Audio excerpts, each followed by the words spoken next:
موجز لأهم الأنباء مشاهدينا الكرام من قناة سبأ في مأرب، أهلا بكم.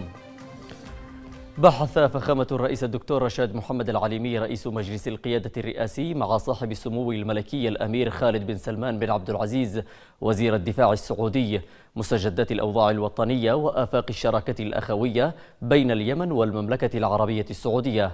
وتناول اللقاء العلاقات الثنائية والجهود المشتركة لتطبيع الأوضاع وتعزيز عمل مؤسسات الدولة وتخفيف المعاناة الإنسانية عن الشعب اليمني.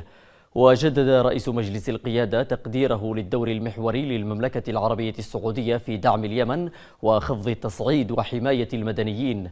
من جانبه أكد الأمير خالد بن سلمان دعم المملكة لمجلس القيادة والحكومة، معلنا عن حزمة دعم اقتصادي ومشاريع تنموية بقيمة إجمالية قدرها 1,900,000,000 ريال سعودي عبر البرنامج السعودي لتنمية وإعمار اليمن، بما يسهم في تعزيز الأمن والاستقرار وبناء مستقبل أفضل لليمن.